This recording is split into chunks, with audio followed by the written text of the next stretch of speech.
Que Dieu vous bénisse, que sa grâce demeure sur vous. Mon nom est Ange Josaphat et nous sommes à la prière Anakazo du mercredi. Que signifie Anakazo? Anakazo signifie contraint, obligé et forcé. Le diable est contraint, il est obligé, il est même forcé de libérer tes bénédictions et tes grâces. J'aimerais dire, excellent enfant de Dieu, la devise d'Anakazo, c'est la prière le matin, mais aussi la méditation le matin, le midi et également le soir. Restez constamment dans la prière et dans la méditation. Excellent enfant de Dieu, fais la large diffusion de cette émission du mercredi. Pourquoi? Parce que Dieu bénira le maximum de personnes. Tu connais quelqu'un qui a besoin d'enseignement, qui a besoin de la compréhension de la parole, qui a besoin de grandir avec Dieu. Donne-lui cette application, donne-lui ce message, partage le lien afin qu'il puisse recevoir la grâce, la bénédiction et la gloire. À tout à l'heure. Nous sommes dans le livre de Psaume 23 au verset 1. Connaissons tous ce texte, mais il y a quelque chose que j'aimerais révéler. Psaume 23 verset 1. La Bible dit: l'Éternel est mon berger, je ne manquerai de rien. J'aimerais parler sur le thème l'Éternel est mon berger. Alors, nous sommes dans un texte ici où David dit que l'Éternel est son berger et lui, il ne manquera de rien. Ça veut dire que David n'arrive pas à manquer parce que l'Éternel est son berger. Je répète encore, David n'arrive pas à manquer dans sa vie parce que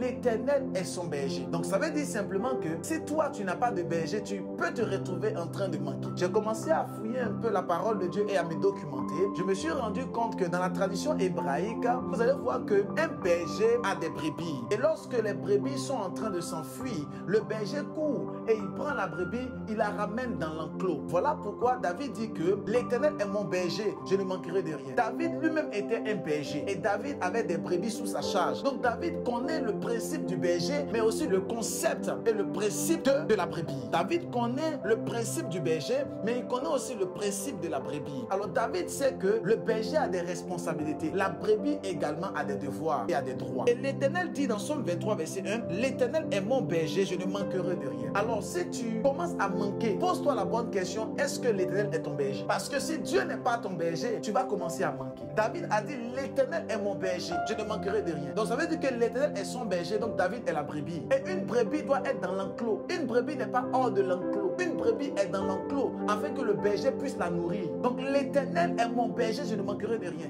Mais beaucoup d'entre nous au 21e siècle, nous n'avons pas de berger. Beaucoup d'entre nous au 21e siècle, nous n'avons pas de berger. Tout le fait que j'aimerais te poser la question, qui est ton berger? Est-ce que Dieu est ton berger?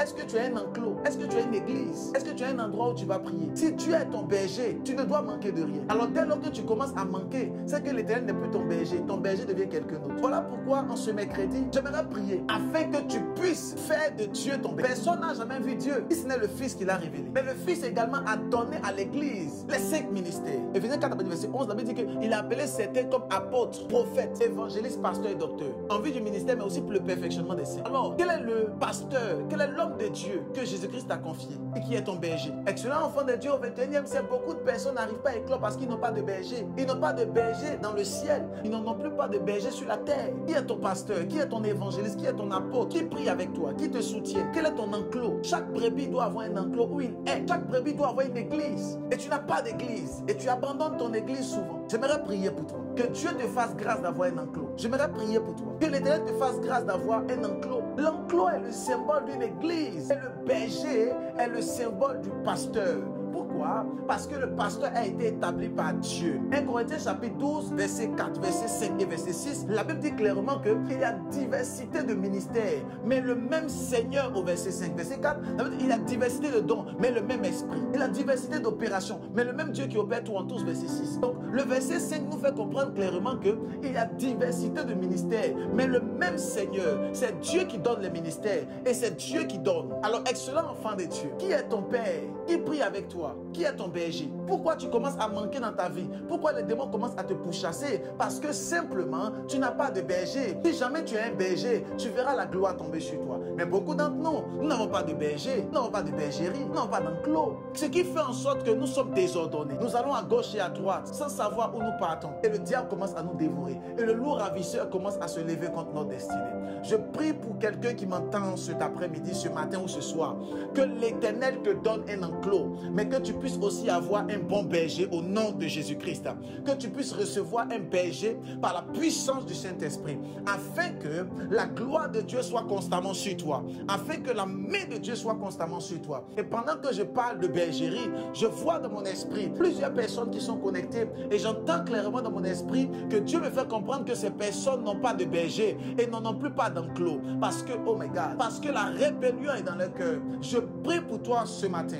Je prie pour toi ce midi et ce soir. Que l'Éternel transforme ton cœur.